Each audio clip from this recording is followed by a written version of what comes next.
নমস্কার, আমি অঙ্কিতা। রোশনাই শর্টসের নতুন আরেকটি ব্লগে আপনাদেরকে জানাই অনেক অনেক স্বাগত। আজকে যাচ্ছি আমি আমার বাবার মামা বাড়ি।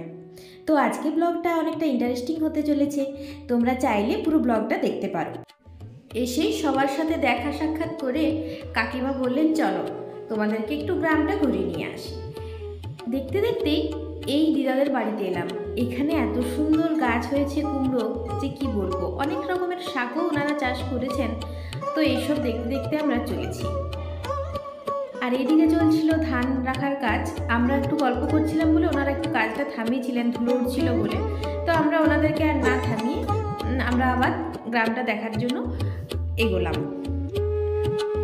রবীন্দ্রনাথের একটা কবিতা এখানে খুব মনে পড়ছে, ছায়া সুনিবিড় শান্তির নীড় ছোট ছোট গ্রামগুলি। তো প্রতিটা গ্রামেই যেন ছবির মতো সুন্দর। আর এইদিকে দেখুন এই বাছুরটাকে, পুরো ধবধবে সাদা রঙের এই ছোট্ট বাছুরটাকে দেখার জন্য দুদণ্ড আপনাকে দাঁড়াতেই হবে। তো পুরো গ্রামটা ঘুরে আমরা চলে এসেছি এবার বাড়ি। এখানে খাবার প্রায় তৈরি হয়ে গেছে। আর এইদিকে হচ্ছে মাংসটা, এখানে হচ্ছে হাঁসের মাংসটা রান্না। কালারটা দেখেছেন কি সুন্দর এসেছে। না না, সব কিছু ঠিক থাকলে আসা যাবে, কিন্তু সবগুলি তো পাকা ফল। আর জীবন মানে আমার সবাই যে যার মতো গল্প করছেন, আর আমি এই সময় একটু ভিডিওটা বানিয়ে নিচ্ছিলাম আপনাদের সাথে শেয়ার করব বলে। তো দেখুন কি সুন্দর লাগছে চারিদিকটা গাছে ভর্তি। আর এইদিকে দেখুন কি সুন্দর গাঁদা ফুলগুলো ফুটেছে। তো যাই হোক, ওনারা সবাই গল্প করছিলেন, আমিও গল্প করছিলাম, তার মাঝেই একটু ভিডিও আপনাদের সাথে শেয়ার করলাম। আর এখন বাজে ঘড়িতে দুপুর ওই 1:30টার মতন, তাই খাওয়া দাওয়ার সময়ও হয়ে গেছে, সবার খিদেও বেশ পেয়ে গেছে। তো গল্প ছেড়ে একটু আসতেই হলো।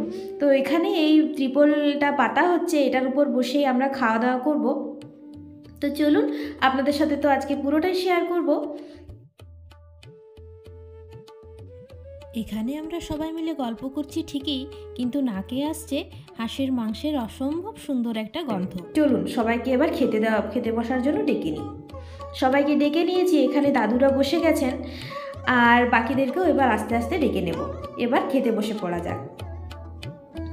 আমরা সবাই খেতে বসে গেছি, আর বাকিরা সবাই খেতে বসে গেছে। এবার আমরা খাওয়া শুরু করব। আর আজকে মেনুতে ছিল আলু পোস্ত, ভাত, চাটনি, পায়েস, পাঁপড় আর হাঁসের মাংস। সব খাবারগুলোই ছিল অসাধারণ। আর হ্যাঁ, মাছ ভাজাটা বলতেই তো ভুলে গেছি, মাছ ভাজাও সাথে ছিল। তো আজকে আমরা দুপুরবেলায় খুব ভালো করে সবাই মিলে একসাথে অনেকটা মজা করে খেলাম। আর ওইদিকে দেখুন বাবা চেয়ারে বসেছে।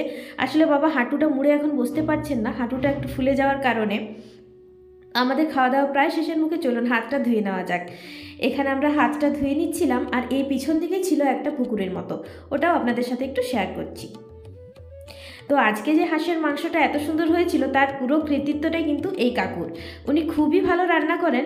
প্রত্যেক বছরই যখন আমরা আসি তখনই এই হাঁসের মাংসটা উনি রান্না করেন। ওনার হাতের হাঁসের মাংস সত্যি অসাধারণ। চলুন এবারে সবাইকে বলি একটু একসাথে হতে। সবাই যে যার মতো গল্প করছে, কয়েকটা ছবি তুলে নেব। তো দেখুন এখানে প্রথমে যিনি রয়েছেন উনি বড় দাদু, তারপর আমার মেজো জেঠু, এদিকে আমার বাবা, ওইদিকে ছোট দাদু, আর তারপরে মেজো দাদু।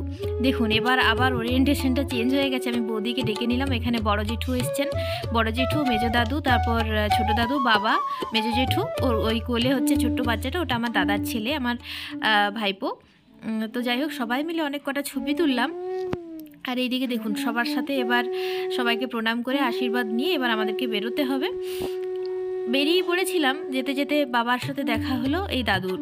তো বাবা বলছিলেন আগে যখন দিদাভাইয়ের সাথে বাবা আসতো ছোটোবেলাতে তখন কীরকম ছিল আর এখন কত পরিবর্তন হয়েছে। সত্যি মামা বাড়িতে ভারী মজা, কিন্তু তাহলেও এবার তো বেরোতেই হবে। চলুন রাস্তাটা আপনাদের সাথে দুপাশের রাস্তাটা শেয়ার করতে পারিনি, কিন্তু যাওয়ার সময় আমি অবশ্যই দেখাবো। দুই দিকে কি সুন্দর সর্ষে ক্ষেত, পুরো হলুদ হয়ে আছে চারিপাশ, কি যে ভালো লাগছিল, এ যেন চোখের শান্তি। তো যাই হোক, রাস্তা যাওয়ার সময় পাহাড় কোলে এই যে এইভাবে চাষ হচ্ছে, কি দারুণ লাগছে না, পুরো সবুজ হয়ে আসে। তো এই যেন ছবির মতোই সুন্দর।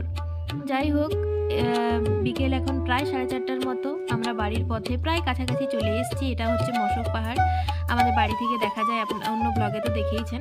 যাই হোক, কটা পান নিয়ে নেব, মিষ্টি পান খেয়ে এরপর বাড়ি চলে যাব। তো পরের দিন আবার একটা নতুন ব্লগ নিয়ে আসবো। ভিডিওটি ভালো লাগে থাকলে প্লিজ লাইক, সাবস্ক্রাইব আর একটু কমেন্ট করে দেবেন। আজ তাহলে আসি।